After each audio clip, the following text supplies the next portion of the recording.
Hello and welcome to Week in Review, where I stumble through the last week's video game news and occasionally make a salient point. We also have some new releases to highlight, and potentially some freebies to claim from the wider gaming world. Without further ado, let's jump into the latest stories. News. Alright, the first story I wanted to touch on is related to a new release this week, Nier Replicant version 1.22474487139, etc. Now, I love Nier. I played it back in the day. I still have my 360 copy. Great game, great story, good characters. Now, the problem is, in this re-release, they decided to add a new trophy/achievement related to Kaine, where you basically have to fetishize her to get the trophy. Now, it's the same. It's supposed to be a reference to the same trophy that was in Nier Automata with looking up 2B's skirt and blowing up 9S's like shorts or whatever, which was stupid in that game, but not as much of a problem. It's a little more problematic in this case, as it's kind of retroactively ruining what makes this character so good and interesting and, a fan favorite. The sexualizing, well, not sexualizing, the fetishizing is not okay. Here's a picture of the trophy.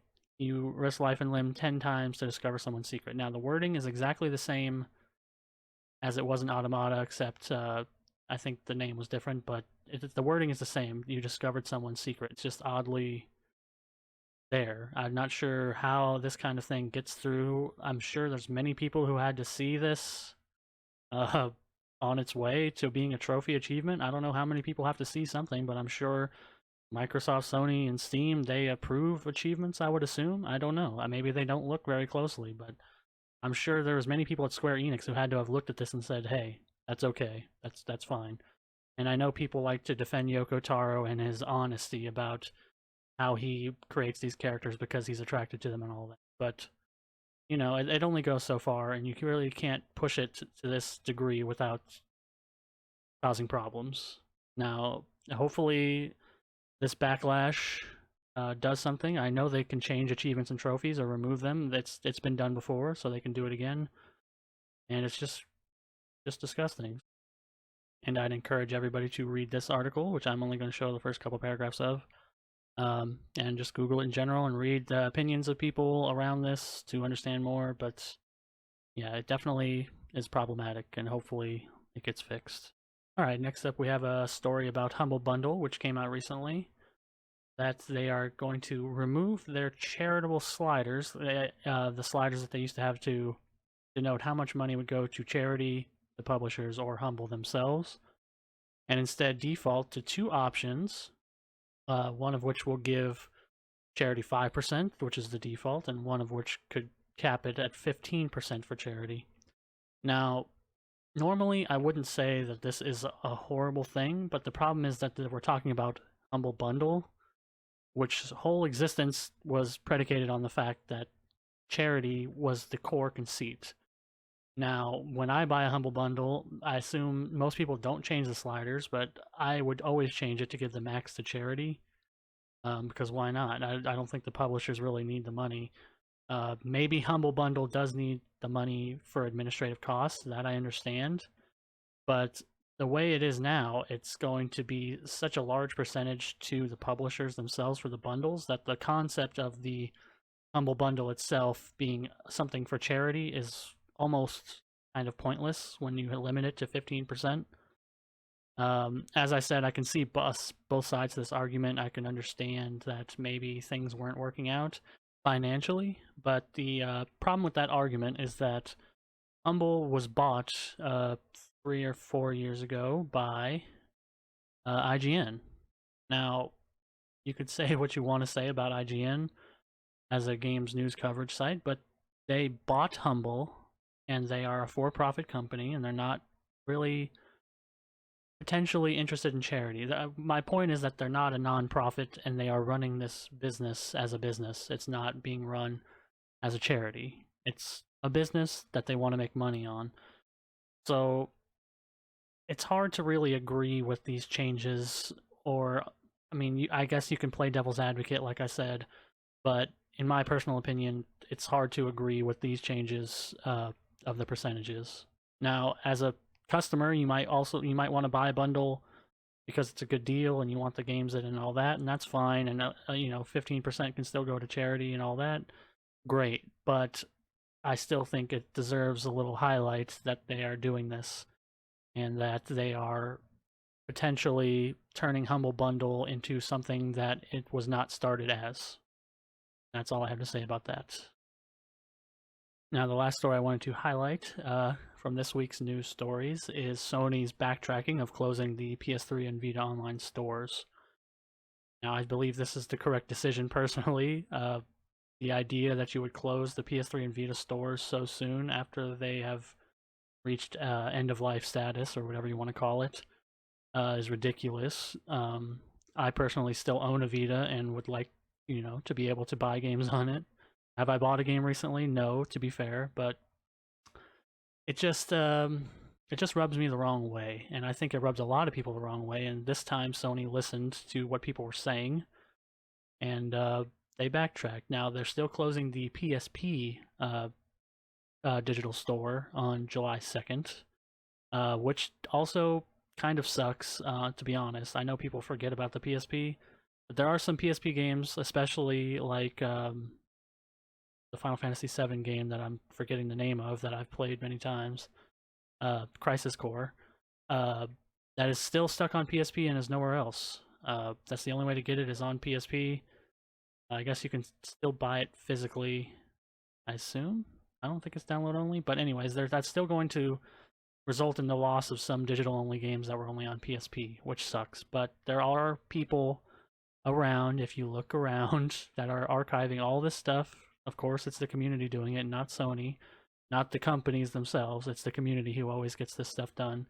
But they are making it work, and of course, the PSP is cracked to hell and back and has been for decades, since it came out. And when did it come out? 2004. So it's not really so much of an issue in terms of that, but still closing it officially kind of sucks when it's not that old. I mean, like I said, 2004, I guess it's over 15 years, but it still feels recent enough that closing this stuff kind of sucks. But at least they stopped the PS3 and the Vita store closures. But of course, you never know with them when they're going to close it again. They could come back in a year from now and just, quietly close it without telling anybody. And not get as much backlash and all that good stuff. So we'll see. Good decision on their part to backtrack, but I got my eye on you.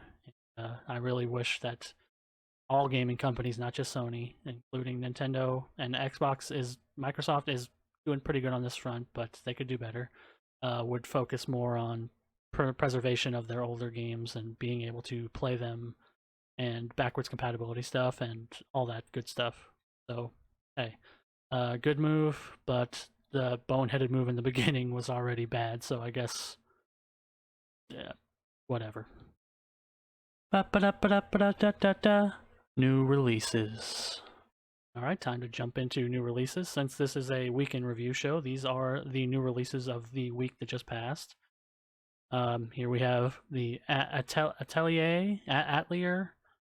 Mystery Trilogy Deluxe Pack, which I pointed out because it's a series that I've always wanted to try but never have really gotten into or had the time or opportunity, and to be honest, I still won't get this, but interesting. So you can get the deluxe pack, all three of them for $80.97 or individually for $35.99. I think that's a new release 10% off thing. You got your Atelier Sophie, your Atelier Furus, and your Atelier Liddy and Sewell. So if you're into those games, you probably already bought them. Now, next up we have your Replicant, which was featured prominently in the news section. To be fair, I did buy this game because I love Nier, and I think that the core story is still great, despite the problematic issues. Just like in Nier Automata, there's some problematic issues. I can understand not wanting to buy this game for those issues completely, but I would still give it a chance if you can, if you feel like it. It's still a good game. And next up, we have Judgment for the Xbox Series X and the PS5 next gen upgrade. Now, this game came out before. It was a PS4 exclusive, but now it's on Xbox and it's on PS5 next gen, 4K, and all that good stuff.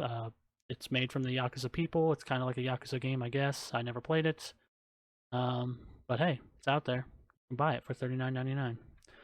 Now we're going to move on to next week's releases. On April 29th, we have Total War Rome Remastered, another game that I will never play, but I totally respect and I understand why people like it, and from what I've heard, the remastered version is pretty cool, and from what I've seen, people who are fans of Total War like it, so that's a good stuff. It's only $29.99. So, and if you're an owner of Rome Total War, you get 50% off. It says right there on Steam. Cool. Here we go.